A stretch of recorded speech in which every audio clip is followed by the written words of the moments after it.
inevitable.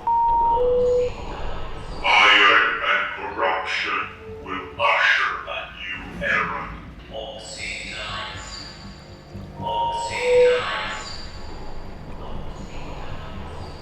In rust, we trust. In rust, we trust. In rust, we trust.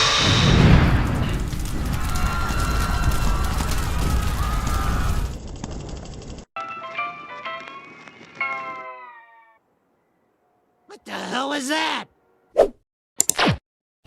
I have no idea, but this is Anton Blue Sand, and welcome back to Outward. Torches and Lanterns, Part 2. The main rule for this challenge is damage only from Throw Lantern and Flamethrower. For the other rules, see Part 1. Speaking of which, where did we leave off? Ah yes, we saved Monsoon from the Scourge. Fun times.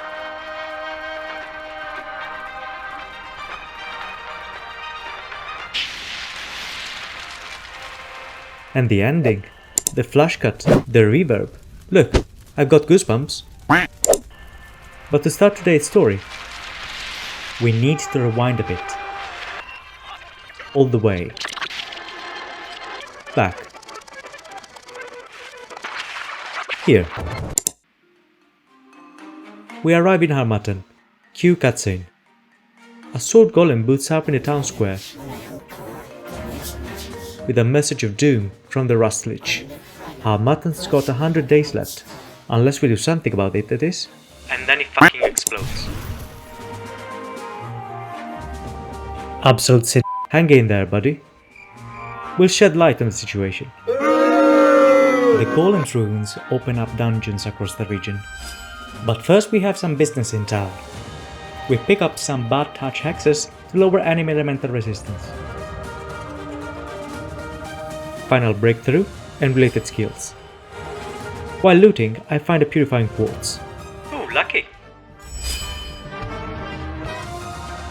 A smidge more stamina, and get to bed. Quite a first day back it was. In the morning, a hearty breakfast, and we're ready to see what the antique Plateau has to offer. Golems. It offers fucking golems. No! God!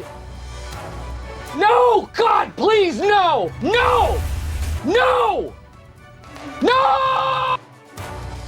Alright, let's cheese this.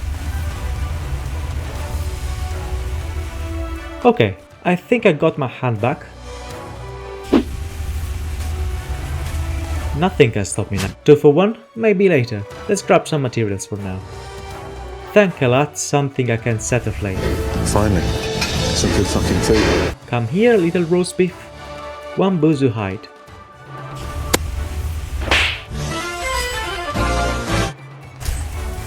Two and 3. There's a new bully in town. Time to address our rust issues. First dungeon, the Ancient Foundry. Most golems here are rusty and slower, easy to melt. We grab the warehouse key and head down.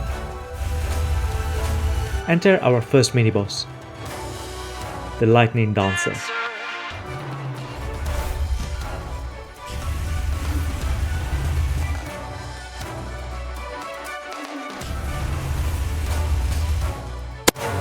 That was some bullshit hitbox.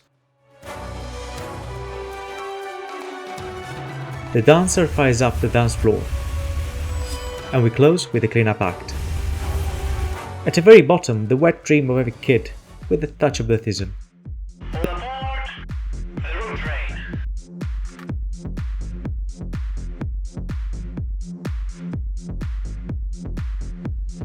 Next stop, the abandoned living quarters. When we first get here via Runeway, we are stuck on the platform as the exit is locked. That doesn't sound very safety compliant, so time to do something I haven't done in a while, murdering some trogs.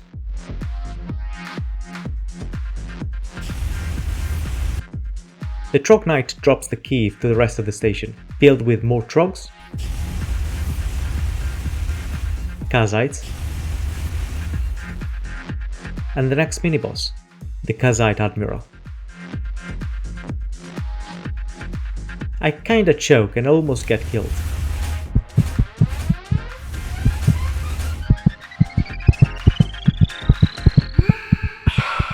But I keep it together, and I admire the Admiral choking on poison instead.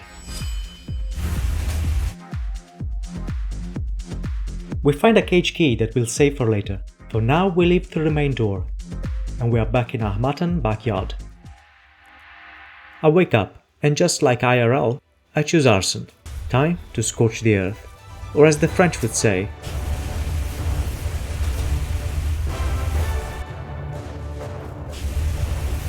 we purge the scourge and use the remains to get a new horrific drip. Don't blink, you'll miss it. Time to punch the clockworks.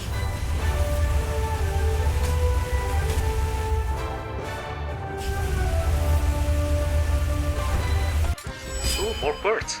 A galvanic golem guards the clock tower. We whip out our spray paint can and give him a fiery finish.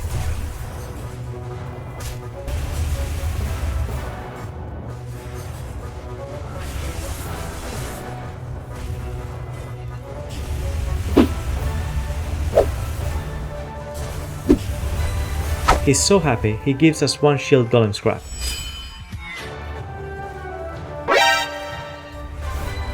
From golems, to Kazites, to pretzels.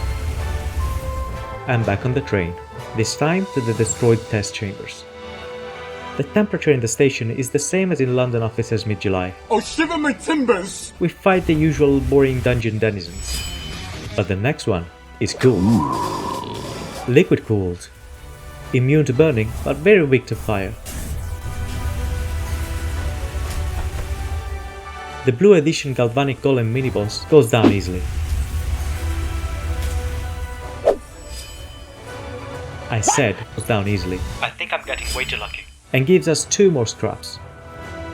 Another one of yous. How many times do we have to teach you this lesson, old man? The elevator takes us upstairs. Oh, that's hot! Where the temperature is the same as the actual London tube station mid-July, we receive a very warm welcome.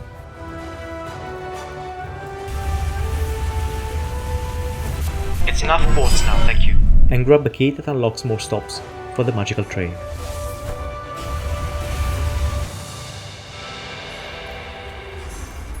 We leave from the front door and we are back on the surface. In a cave nearby, we meet the locals and use the cage key we found earlier to free up Foliota, the friendly Trog. That's a Trog variant I wasn't expecting. Back in our mutton, we turn the golem scraps into new custom armor set, but that will take the smithy a few days. So, in the meantime, in a frozen cave, a Wendigo and its icy frosted pretzel pal almost ice me. We feed some meat to a corpse, and we get the chill axe. Chill, dude. In the southwest, we get acquainted with some bloody sorcerers and their bloody pets. In their high quarters, the mummified jellybean at the head of this bloody organization asks us to make some management changes. We are tasked to fire some of his employees at 4 different locations. The crew at the Fortress Barrack branch gets cleared. On the way there, we retrieve another Trog cage key. You won't believe whose cage it will open.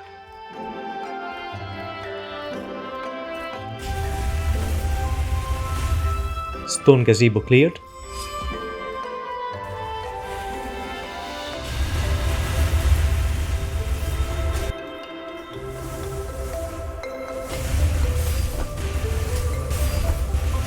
Then windmill on a cliff.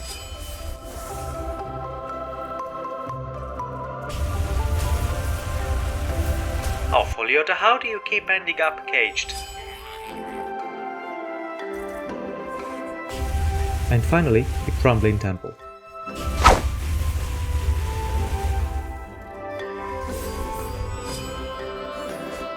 Back to the Jellyman. HR compensates us with the Curse Axe skill. Classic corporate toxicity. Will you look at that? Our order is ready for collection. Good protection, Fire and ethereal bonus damage. And here's the kick. Spate of Harmattan enchantment for decay damage bonus too. 1 golem scraps truly are another man's treasure. Luck is getting out of hand and I'm actually worried something bad is gonna happen.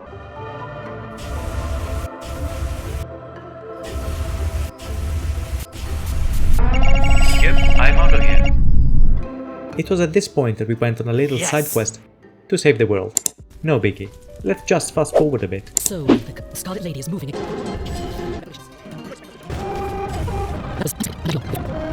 And pick up from where we left. Back in Monsoon, we're now eligible for a housing grant, having saved the city and all that jazz. Alright, nice. The neighborhood is still a bit rough, but hey, it's close to public transport at least. Greetings, friend. The caravaner zips us back to Harmattan. We buy our holiday home, and we are back in the Plateau making scrap iron.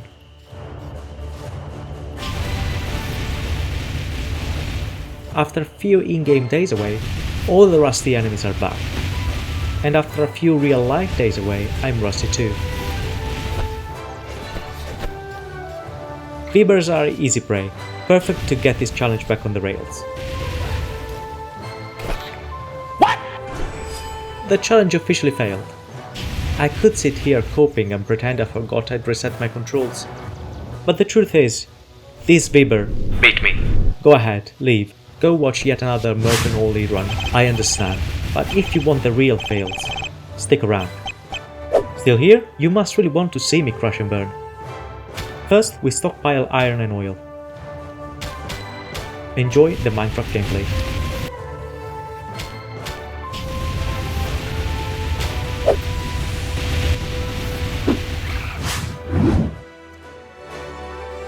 That should be enough lanterns to take on our first full-size boss. Would you believe I forgot this crafting recipe existed? Sleep, then straight to the ruined warehouse. Corruption oozes from the entrance. We step inside. The air is thick and sickly fuzzy. Immaculate.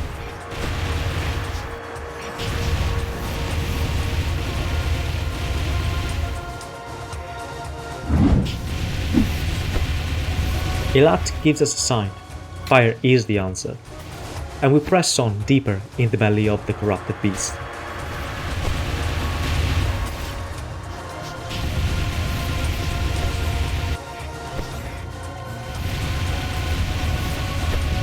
The endless onslaught starts to wear me down. Just like IRL, sometimes you gotta pause for self-care.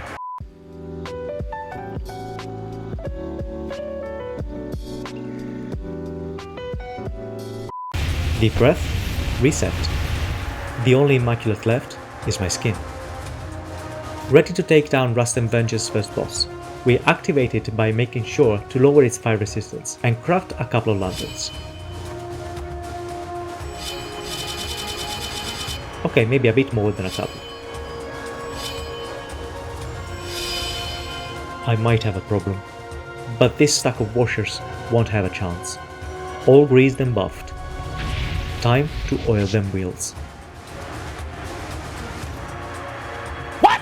I guess the UI mod's not feeling so hot, but our Titanic friend will. It's immune to burning, but not to melting.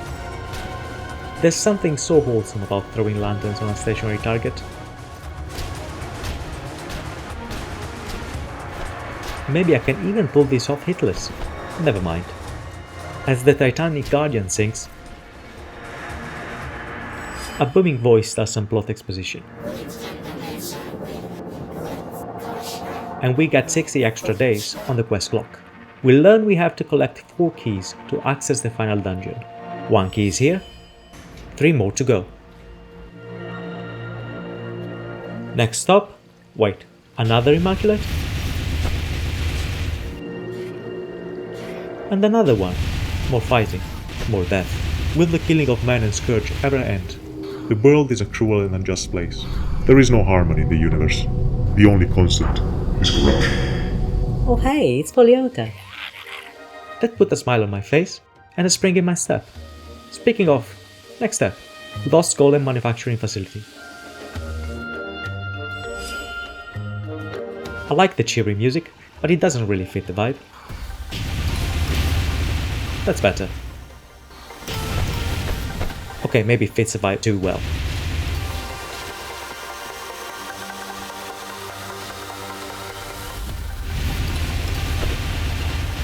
We fight golems and Scourge.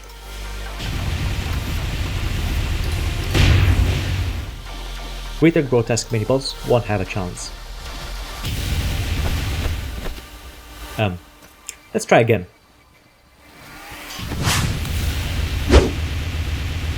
That's how you do it. Second key acquired. Straight to the compromised mana transfer station. I'm on fire.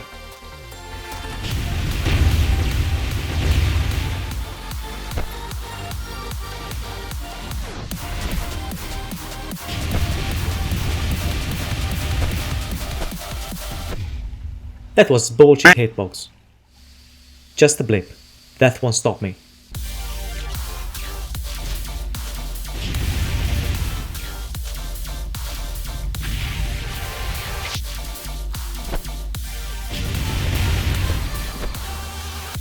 Ouch. I'm tired, boss.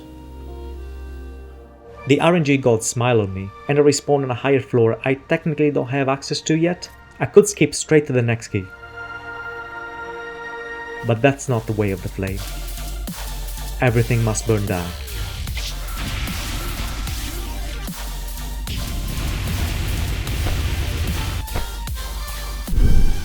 That was close. Okay, I'll shut up.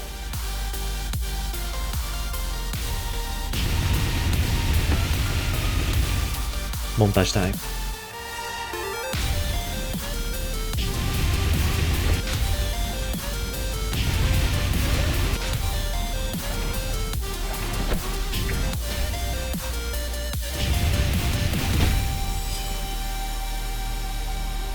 Alright, now we go back upstairs. No? Okay.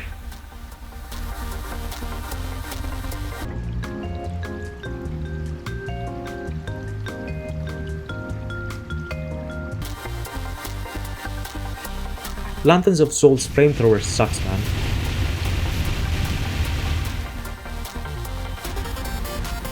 Now we go back upstairs.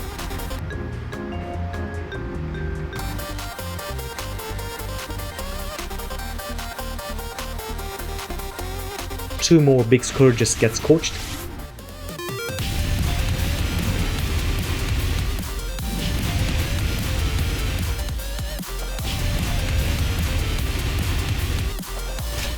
And we secure the third key.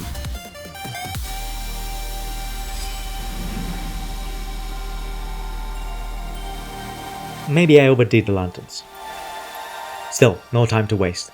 Last stop, crumbling loading docks.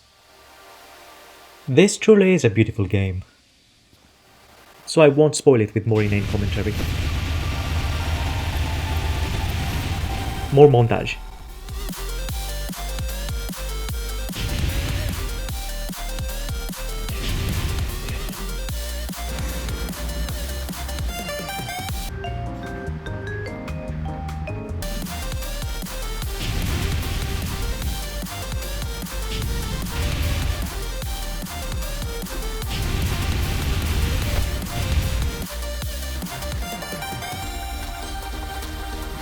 Did I say I really like this scenery?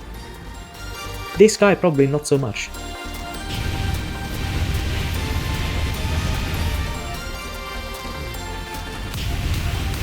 At the top of the docks, we face the second Rust and Vengeance boss, the Giant Horror.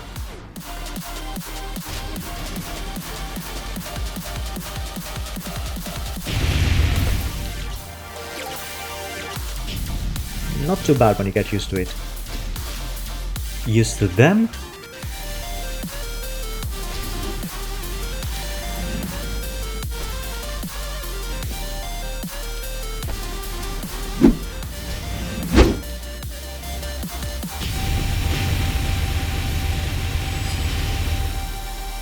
More booming yapping, and the final key is ours. Finally, back to the surface.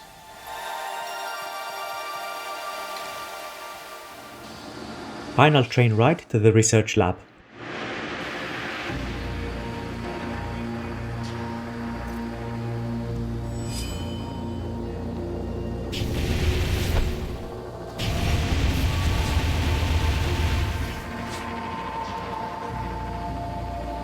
One more immaculate and minor scourge gets smoked.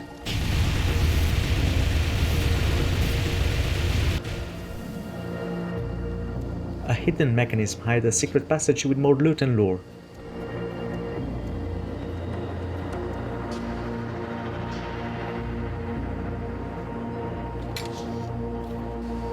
Might be the last time I see you, Foliota.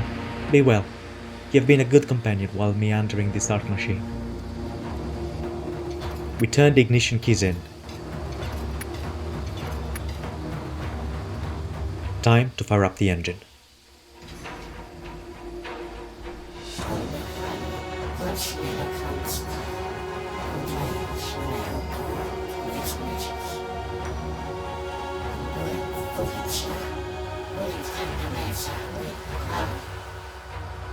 Corruption clouds the path ahead, but our flame burns bright.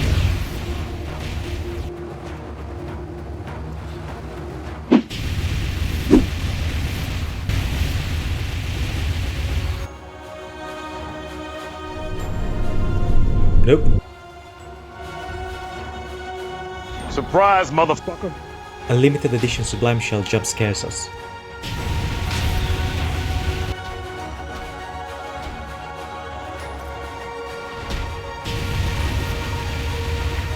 Ending up dying laughing on the floor.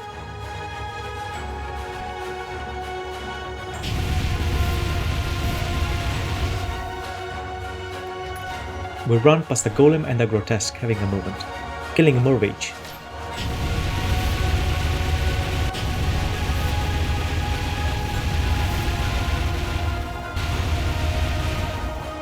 Can't purifying walls. That can't be good. Anyway, let's get past that awkward moment. With a round of the Price is Fight. This is your host, Anto Blue Sand, and welcome back to the Price is Fight. A fortune in fabulous prizes like, comment, and even subscribe and share may go to you today if you guess who paid the price. Let's welcome our contestants, the refined and elegant Sword Golem and the cringe grotesque. Make your choice of prize and let them count throw down.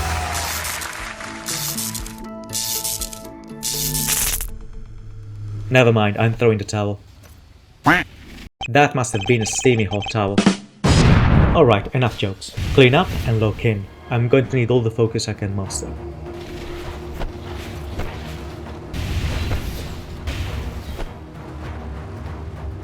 That's new. What the dog doing? I better get rid of it. A lot for pit bug spread.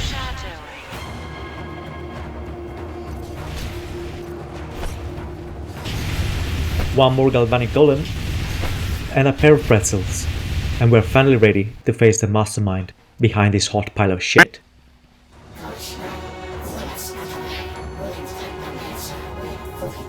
I don't care about your tragic lore.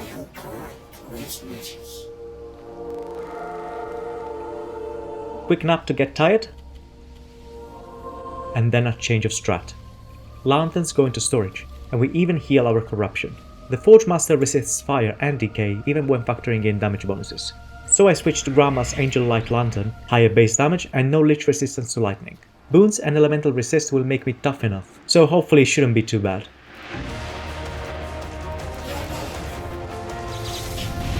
First, kill the 3 rubber dogs to hit the lich. They are weak to ethereal, but Lantern of Soul's Flamethrower is even weaker. Still, this is going to be a long fight and infinite durability will be handy. Once they are down, I bolt rush the lich. 90 damage. 10% of his health bar. That's not good. This is going to take forever.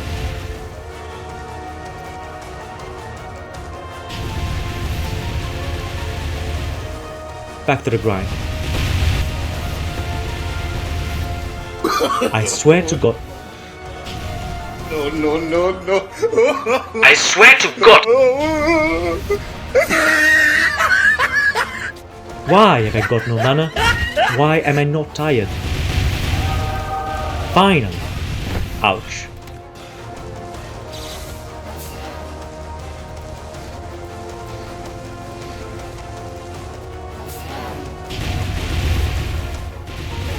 Thanks, Lockbow, for your revelation.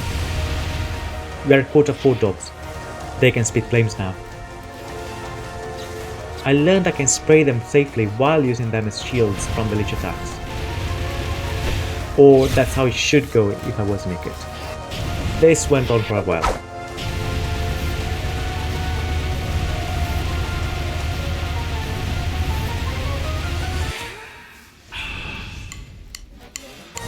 Last stretch. One spark away. Yes! Forge Masters melted. Wait, what? Without orders, the robodogs are easy to disable. Finally concluding the fight. Look, 3D maps of the dungeons were explored. That's neat. All that's left is to destroy the Lich's phylactery. Oh my, Elat, an actual explosion! Outward finally actually showed us something go boom.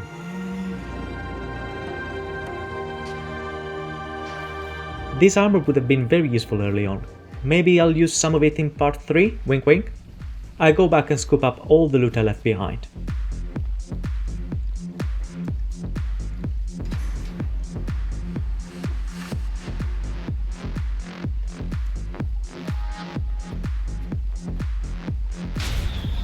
What is it with sublime shells and jump scares?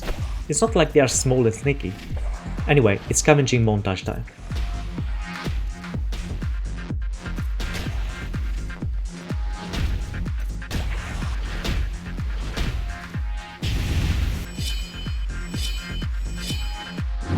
A switch behind a picture opens up a secret room with a Zarfist weapon and an ornate chest. We're done here. The lab leads straight to a secret passage in Sorobor Academy. We update the headmaster of our success. No.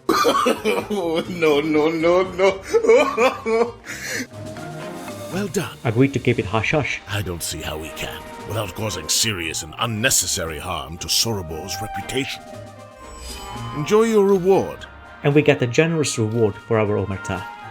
6 hours later. With the peace of mind of knowing we saved Harmattan from a steam-powered lunatic. Here's something you should know.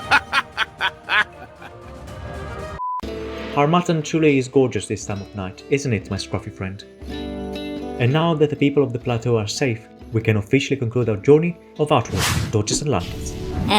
Is that it? What did you just say, my brainless impaled friend? Just that it feels like something's missing. Something's missing, you say?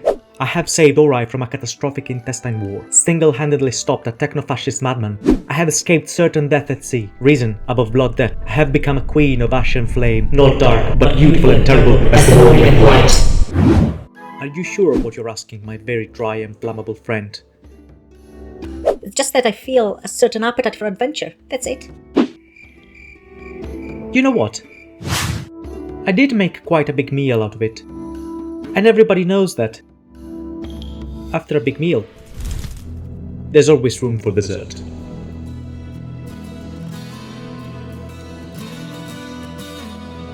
As we sail through the dunes of Abrassar, Levant rises from the waves of sand, jewel of the desert. Never mind. First thing in town, a big sip of water. Nice. Then, like every Brit expat, we claim our God-given place in the sun. Quick look inside. Cute. I finally learned all the tier 1 skills I've been missing. And now the reason I should have come here a long time ago. No, don't be a child. Him. And the skill that should be learned at the start of every fire-based challenge. Curious. Let's put the warm boon to test against a big boy enemy. Have a thee, ye scoundrel. Rude. Let's try again. Have a thee, ye scoundrel. Yeah, the moment's gone. Now to complete Grandma's Virgin Collection. Bit dark here. That's better. Cheeky key grab. Open the crate. Then run past the bandits. Come here, little banditos.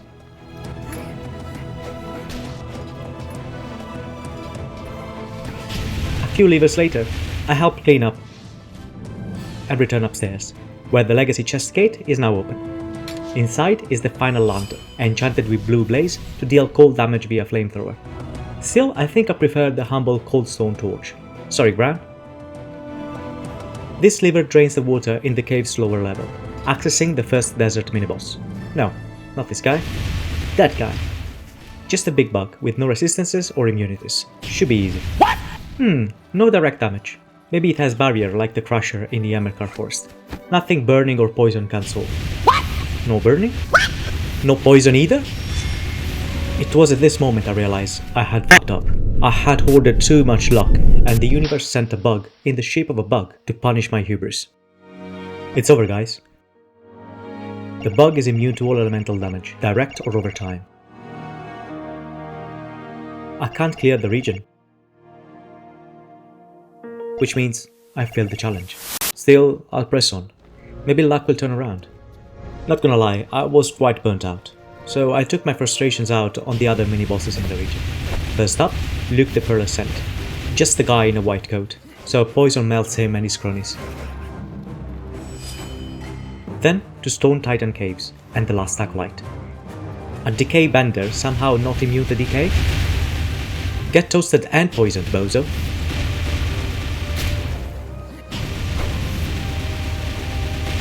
I might be failing the challenge, but after the Antique Plateau, this is pure catharsis. Just hope I don't see another golem soon. At the Ancient Hive, civil war rages between firebugs and stonebugs. I ignored the conflict and head straight to the virulent hiveman. Weak to both fire and decay, you know the drill.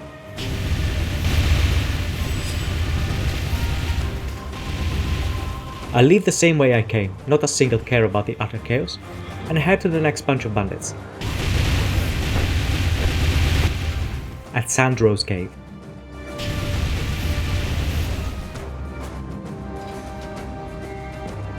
Corruption and the Sandrow's Horror await. The fiery limited edition version of a shell horror is somehow not immune to fire nor decay. It gets aided by a couple of beetles, so I do get hit a couple too many times.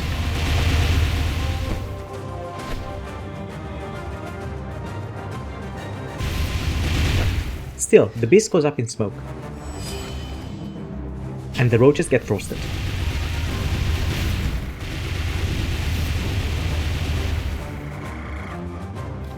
I take a breath and head to Levant's and the city passage.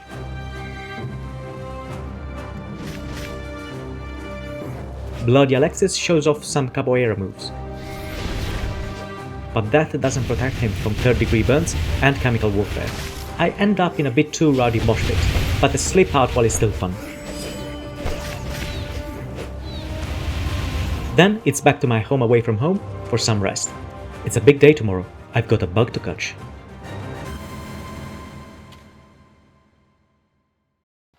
I get up first thing in the morning and return to the place that could either break or save this challenge. A couple IRL days have passed, and I've got a couple of aces up my sleeve. Option 1, bait the local wildlife in the slide into killing the bug for me. Not reliable, they'll get killed before they kill it. Option 2, exsanguination.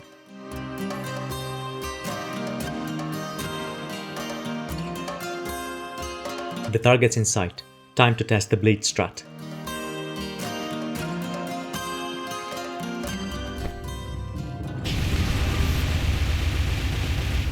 It works! Bleed deals 0.5% of max health true damage per second to the player, but only 0.29% to enemies. It lasts up to 120 seconds, so one application deals 34.8% true damage, which means I need at least 3 applications of bleed to kill an enemy. First application is underway. I get impatient and apply the second bleed 9 seconds away from expiration. I hide nearby until it's time for the third. In 2 minutes time, this should seal the deal.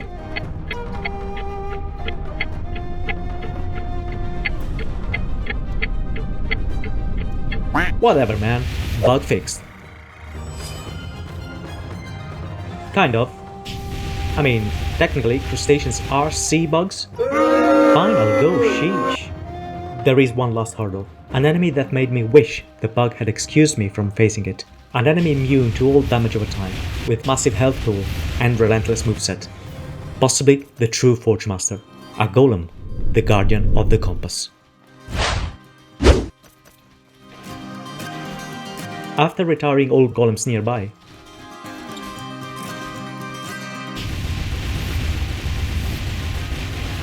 I approached the steel nightmare on stilts.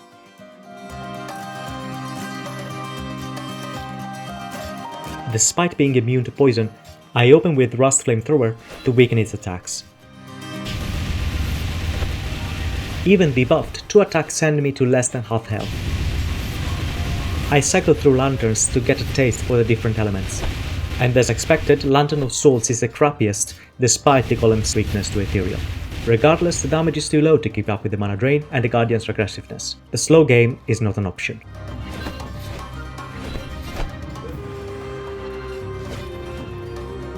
Running low on potions, and for some reason not tired either. No other option but to keep pressing on. I am too far to stop now.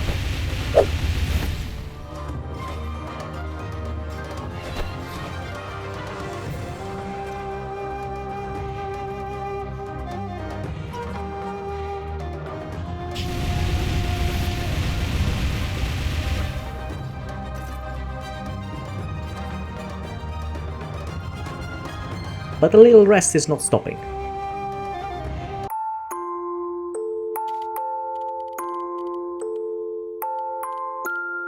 Wake up tired and ready to try it. Then it clicks and I get into the groove. Enjoy the dance.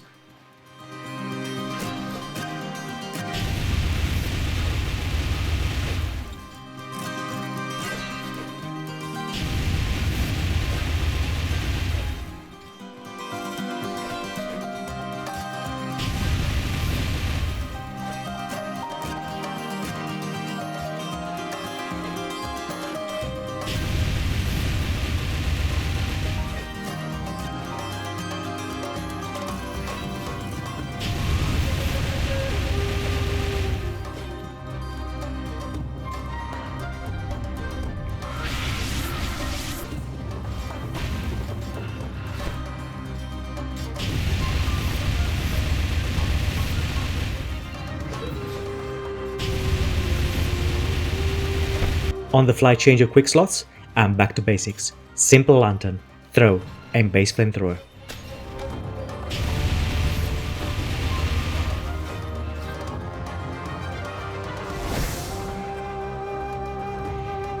The end is near, but for whom it is not known.